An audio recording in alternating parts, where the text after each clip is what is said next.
essa mensagem, ele é meu, nossa, causava assim uma certa indignação nas mulheres. Indignadas, o que elas faziam? Elas iam na loja, porque a gente tem de saber o que essa mulher faz. Que segredo é esse? E assim foi crescendo. Foi crescendo, essa admiração, o que ela tem? Ela ganha dinheiro, porque tinha duas opções na sociedade nessa época. Se você era amante, você era uma bonequinha de luxo. Você ganhava presente, você ficava esperando o seu amante chegar, perfumada, arrumadinha, lá para ganhar presente. Se você era mulher, o que você fazia? Você ficava em casa também, lá esperando o tempo passar, cuidando dos filhos, do menu, o que a gente vai comer hoje, o que tem para jantar, qual a sobremesa que tem hoje, cuidando dos filhos, né? E no muito, fazendo um bordado, lendo um livro. E a Chanel meteu para funcionar. Ela não tinha opção, não tinha um lar para ela organizar. Ela tinha a vida dela para ela cuidar. E assim ela foi. Em nenhum dos dois quadros da sociedade ela se encaixava. Não, ela tinha que empreender, ela tinha que ser independente, ela não podia ficar dependendo de alguém. Além do que, eu acho que muito rápido ela notou que essa coisa de amante é um pouco... você corre muito risco, né, de ficar na mão muito rápido. E aí ela foi.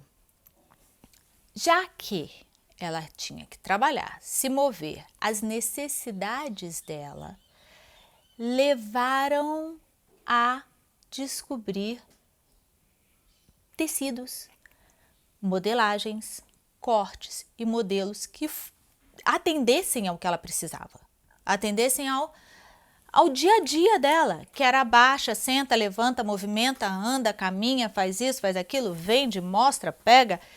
As mulheres em geral não tinham isso. E aí, o que eu falei agora há pouco? Estourou a guerra. E as mulheres não tinham roupa para andar, sentar, levantar, fazer, acontecer. Não, elas eram acostumadas a serem vestidas. Aperta o espartilho, faz isso, põe aqui um frufru. Que frufru, minha filha? Agora você vai lavar a louça, você vai ter de arrumar sua cama, é guerra. Você vai ter de botar para funcionar, vai ter de cozinhar. Como é que você mexe panela com aquelas coisas, aqueles tanto de manga, aquele negócio? Não tinha roupa, não era o momento. Em 1916, em plena Primeira Guerra Mundial, Chanel resolve lançar uma linha de roupas, mas de roupas práticas, de roupas funcionais, para uma mulher independente. Mas tinha de ser roupas assim que elas usariam e que fosse fácil a manutenção. Uma manutenção fácil para quem está longe de um centro urbano, ou seja, fácil de passar, fácil de lavar, fácil de pendurar, fácil de vestir, fácil de tirar. Parece óbvio para a gente que a gente vive essa realidade hoje, mas naquele tempo não era. Você tinha arrumadeira. Lembra de Downton Abbey? Não sei se vocês já assistiram Downton Abbey, que é um seriado muito bacana. Mostra tudo isso. Vou até pentear, gente. A mulher... Nossa, dificuldade de pentear o cabelo. Até pentear, as mulheres não se penteavam. Tinha alguma camareira que penteava seus cabelos. Tudo isso acabou. Ela vai numa malharia chamada Rodier, uma malharia francesa. E, claro, ela tinha dinheiro, mas não tinha tanto. Tinha como investir, mas não tinha tanto. Ela pergunta, vê uns rolos, vários de malha, uma malha bege. E ela pergunta assim, e aquilo ali? Ah, era um pedido para cuecas que ninguém veio buscar porque estourou a guerra. Eu tô interessada, você faz por quanto? Aí negociou lá super bem, a preço de banana. Acho que até banana é muito caro para comparar, mas a preço de nada, ela carregou essa malha. E aí cortou as malhas, fez lá blusa, fez tipo uma blusa mais comprida. Depois eu vou mostrar a foto para vocês. Quer dizer, de repente Marcos põe, Marcos me filma também junto com o Yogi, aí eu faço assim, tchá.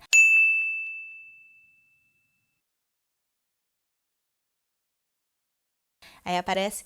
Aí vai e ela faz esse casaco um pouco mais longo, também parecendo um pouco marinheiro, já que o espírito era essa temporada balneário, e uma saia longa somente até os tornozelos, ou seja, fácil de caminhar. Nada de espartilho, ninguém para amarrar. Gente, foi um sucesso o tailleur, ela chamou de tailleur, em malha da Rodier, em Jersey. Foi, assim, tremendo sucesso, que logo depois, aí sim, ela já começou a encomendar e não era mais de pedido de cueca, né? Mas ela relatou, olha que legal que ela falou. Eu estava trabalhando para uma sociedade em mutação. Ela tinha plena consciência do que ela estava fazendo. É como eu falei, ela vivia, a vida ia levando-a, mas ela tinha consciência do que ela fazia. E foi aí, nessa época, que ela chamou a sua tia paterna, Adrienne, e sua irmã mais jovem, Antoinette, para trabalharem com ela. Fazendo o quê? Influencers! Elas pegavam, vestiam as roupas, é sério! Tem gente rindo aqui no estúdio, gente. É sério! Ela fazia com que a tia jovem e a irmã vestissem suas criações e fossem caminhar onde era o momento, onde era o buchicho. Aí, tipo, gostou da minha nova roupa Chanel? As duas conversando. Gostei. Linda. Chanel, diferente, Chanel. Todo mundo para a loja. Era uma forma de divulgação, de propaganda. A melhor, porque causou desejo de todo mundo em Deauville. Foi aquele boca a boca do você viu? Super funcionou. Chanel tinha uma criatividade incrível. Nada passava desapercebido. E bastava, assim, ela conviver com alguma coisa para adotar aquilo, trazer aquilo para a vida própria e traduzir em elegância. Uma vez em Deauville, ela estava sentindo frio. Essa história é ótima. Ela estava sentindo frio. E aí, como eu falei, né? Só tinha a loja dela aberta, então ela mesma tinha de se resolver. Aí ela olhou, aí tinha um suéter velho, do Boy Capel, que ela falava, vou pegar esse suéter aqui. Ela já pegava as roupas dele mesmo, ele nem se importou. Pegou a tesoura, cortou o suéter na frente para não amassar a roupa que ela estava vestindo. Pegou uma fita, costurou a fita na parte da frente, uma gola, aplicou a gola e um laço. O sucesso foi tamanho, e assim ela saiu. O sucesso foi tamanho que no dia seguinte a mulherada bateu na porta da boutique dela, que ela vendeu 10 desses casaquetos de uma vez. Agora, que suéter que ela arrumou para cortar, eu não sei, porque não achei em livro nenhum. E eu até que pesquiso, mas só sei que ela reza a lenda, que ela cortou 10 e vendeu 10 de uma vez. Bom, nesse livro aqui, de Janet Wallach, ou Wallach, eu não sei a origem desse nome, parece alemão, mas Janet parece inglês, então. Seu Estilo, Sua Vida, que é em português, um livro bem bacana. A autora diz, Chanel simbolizou uma nova mulher, magra, porque a mulher tinha de ser redondinha antes, quadris estreitos, antes a mulher tinha de ter um quadril mais largo para simbolizar justamente uma boa parideira, quase sem seios, ela se desfez do espartilho, encurtou a saia, cortou o cabelo e bronzeou o rosto. Ou seja, o oposto, a antítese da beleza da mulher do século XIX, tudo aquilo que não se usava, porque a mulher devia usar o espartilho, a mulher devia ter seios fartos para mostrar que ia ser uma boa mulher para dar leite, para amamentar a criança, que afinal de contas é para isso que mulher era feita, para reprodução. A saia tinha de ser longa para ela não para ela manter o pudor, o recato, o cabelo longo porque é bíblico, que o seu cabelo tem que ser longo porque é o seu véu. E uma mulher não deve se bronzear jamais, porque quem se bronzeia é quem trabalha ao sol, é um trabalhador mesmo do campo, um trabalhador de rua, segundo rezava a educação da época, é gente que precisa, então fica assim. Ou um esportista. Chanel foi contra tudo isso. Ela tomava sol, ela fazia esporte, ela cavalgava, onde os homens iam, ela ia também. Ela queria, num certo momento, ser conhecida.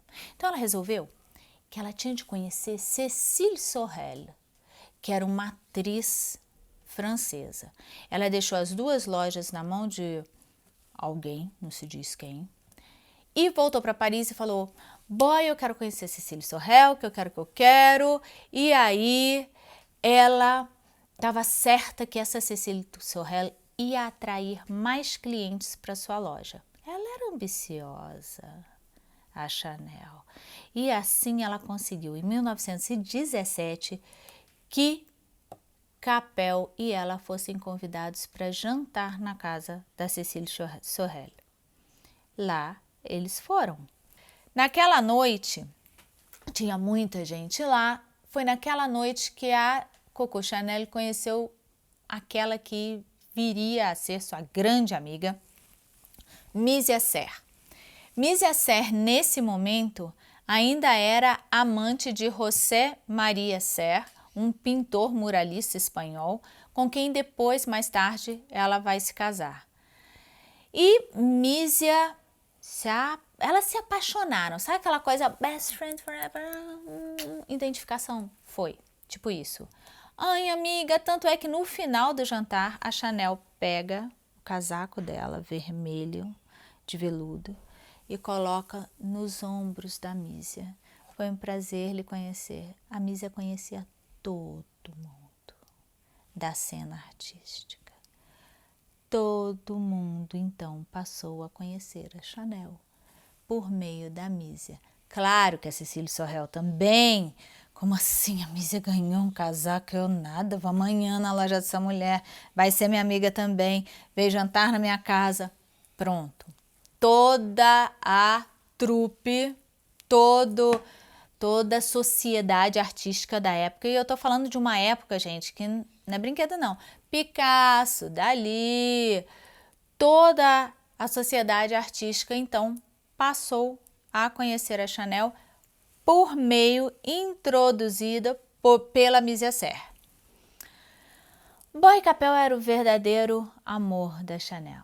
Ele fazia tudo por ela. E ele acreditava, acima de tudo, ele acreditava no potencial dela. Cada coisa que ela fazia, ele valorizava, ele achava aquilo lindo.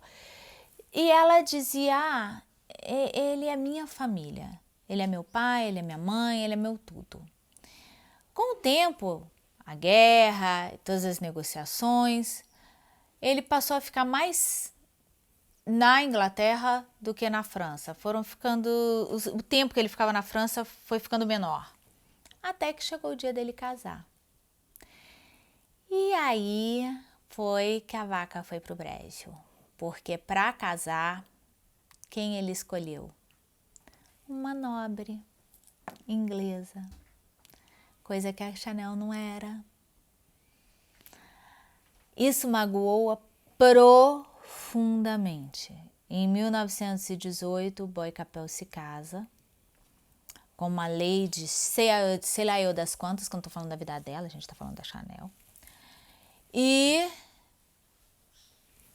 nem assim ele deixou de amá-la, nem assim ela deixou de amá-lo. Eles continuaram amantes. E vida de amante é assim, né, gente? Natal é em outro dia.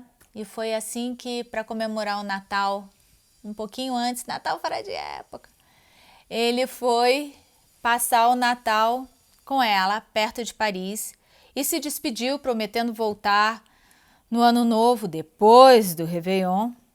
No dia 21 de dezembro de 1919, ele entra no carro se despede da Chanel, entra no carro e na estrada para Cannes, numa curva, o pneu estoura, ele morre. E aí foi a grande tristeza da vida da Chanel, que falou, até 25 anos depois, teve uma declaração, ela dizendo que ela nunca teria se recuperado da perda do Boy Capel. Que, mesmo tendo casado com outra, no seu testamento, quando foi aberto, ele tinha deixado o equivalente hoje a mais de 1 milhão de euros para ela. Ele, então, realmente gostava dela. Ela, então, tinha, nessa época, 32 anos. Entrou realmente em depressão, ficou reclusa. E a Mise Asser, finalmente, deixou de ser amante do José Maria Asser, se casaram e, olha a grande ideia do José Maria Asser, como esse povo era. Vamos chamar a Chanel para ir na lua de mel com a gente? A gente chama a Chanel, tira ela dessa tristeza e você fica com a sua amiga feliz. Olha que lua de mel! Foram os 3 para Veneza, onde lá ela encontrou com o Grão-Duque Dmitri e ele foi mostrar para ela então o Tesouro de São Marco. Foi a primeira vez que ela teve acesso, ela teve ligação com as joias bizantinas, com joias barrocas, e ela ficou maravilhada. Pronto, Flickr, já voltou aquela onda dela de criatividade. Também nessa temporada de Lua de Mel dos Outros, que ela foi lá de vela, ela conheceu Igor Stravinsky, o grande músico, que também sem ter onde morar, ela convidou para morar na casa dela e abrigou, ele ainda casado, e também foi amante dele. Então, ela abrigou de um jeito muito, carinhoso. Nessa época, ela já tinha o imóvel da 31 Rua Cambon, que até hoje é onde é a loja, uma das lojas, porque hoje tem várias, lojas Chanel. Até hoje ela existe. E após a morte do Boy Capel, tudo ficou meio assim, mas aos poucos ela voltou a viver. Ela insistia que as roupas tinham que ter funcionalidade e que excessos precisavam ser retirados das roupas. E assim ela acabou com a vida de muito costureiro que na época era famoso, mas que é outra história. O que ela fez? Ela pensava que a roupa tinha de acompanhar os movimentos do corpo e que ela tinha então que vestir essas mulheres como ela, independentes. Ela tinha de tirar tudo que usava na época, frufru, babadinho, rendinha, tudo que enfeitava demais tinha que ser, tudo que era ultra feminino, ela tinha que retirar. A gente pode observar as fotos da Chanel, da Gabrielle Chanel, ela não usava, por exemplo, tons pastéis. Tudo que era ultra feminino ela não curtia muito. E nada que fosse simplesmente decorativo. Uma casa Chanel, um botão tinha uma casa que abria. Não é que nem esses botões que a gente vê por aí que a gente vai tentar... Não abre. É só a casa feita e o botão costurado. Não, um botão Chanel abria a casa. Um bolso, não é aquele negocinho de ficar assim, né? As mãozinhas fica até aqui, não cabe. Não, um bolso inspirada. Lembra que eu comentei que ela foi no alfaiate do Boy Capel? Inspirada nos paletós masculinos, um bolso de um paletó Chanel entrava realmente, cabia a mão lá dentro. Então, toda essa funcionalidade era o que ela prezava. O Grão-Duque Dmitri Pavlovich, o primo lá do Nicolau II, ele tinha 11 anos a menos que ela. E foi com ele, mas não aparentava, tá? Vale dizer, ela era um show, ela era um escândalo. Mas foi com ele que ela aprendeu todo o refinamento. Ele tinha sido criado por preceptoras, governantas e babás e coisa e tal, inglesas. Então, ela sentia que ela estava vivendo assim, como nos livros que ela lia, nossa, com toda elegância, que para ele era natural. Só que ele não tinha um tostão furado, porque ele fugiu da Rússia sem dinheiro, mas com várias joias, muitas joias. E aí ele dava para ela as joias de presente e ela, por exemplo, deu para ele um guarda-roupa inteiro para ele desfilar com ela. E ele deu a ela os primeiros colares de pérola verdadeiros, porque até então ela usava colares de pérolas de vidro. Ele deu a ela cruzes bizantinas com rubis e esmeraldas. E aos poucos ela foi conhecendo toda essa nobreza russa exilada e na tentativa de ajudar, lembra que eu comentei já que as mulheres ficavam em casa e uma das atividades do lar era aprender a bordar? Ela chamou essas mulheres para bordarem suas criações. E aí teve toda uma inspiração na Rússia. Bordado à mão. Olha a construção de uma maison de moda. Feito à mão. As habilidades manuais estão sempre presentes em uma maison de alta costura. E na Chanel elas entraram pelas mãos dessas nobres russas, fazendo todos esses bordados que logo iam aparecer nos casacos Chanel. E assim a inspiração tomou conta da casa. E também foi esse grão-duque russo que em 1920 apresentou Chanel ao perfumista Ernst Beau, que morava em Grasse, e Chanel imediatamente notou, peraí, ele era o perfumista do Nicolau II? Do imperador, do czar? O último czar da Rússia? Eu quero um perfume. Encomendou um perfume. Mas a Chanel não era flor que se cheire, né? Ela era difícil. O perfume veio a seguinte fórmula: 80 florais misturados com uma grande dose de jasmim, porque jasmim era caríssimo na época. E aí a gente não sabe a verdade, se foi a quinta mistura que ele apresentou, a quinta fórmula que ele apresentou, ou se 5 era um número que ela considerava da sorte. Ninguém sabe. Sem tirar o Bois Capel da memória, do coração, foi lá que a Chanel foi buscar inspiração para o vidro, que ela quis do mais puro vidro, do melhor, para o vidro do seu Chanel número 5. A gente pode notar, é um vidro bem simples, bem masculino, mas dizem, duas opções são, uma que esse vidro lembrava os vidros do nécessaire feito pela Charvet para o Bois Capel. Outra opção é que esse modelo de vidro lembrava ou era tal e qual o decanter de whisky do Bois Capel. Uma novidade nesse perfume, que foi também o perfume que a Marilyn Monroe tornou famoso quando ela disse que o que você usa para dormir?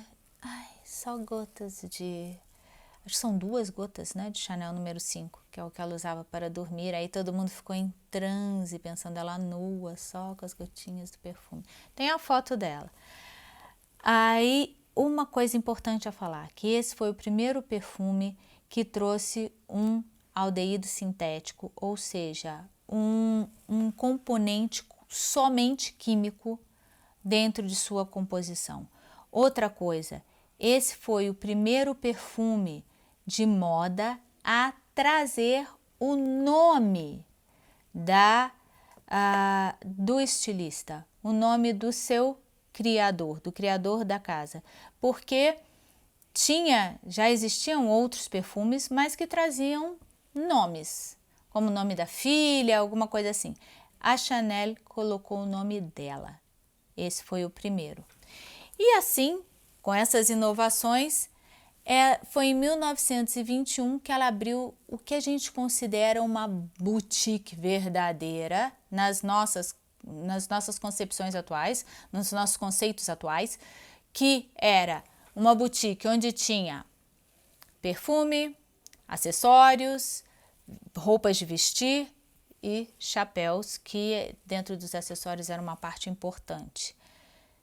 Foi nesse ano, em 1921, também, que a Chanel apareceu pela primeira vez com os 2 Cs entrelaçados como sendo seu monograma, Coco Chanel, que virou o grande monograma até hoje presente na casa, na marca. Eu vou ficando por aqui, mas a história da Chanel não, porque ela continua cheia de segredos e de muita história. Se você gostou, não esquece de dar um joinha, deixa seu comentário sobre o que você quer ouvir e um recado.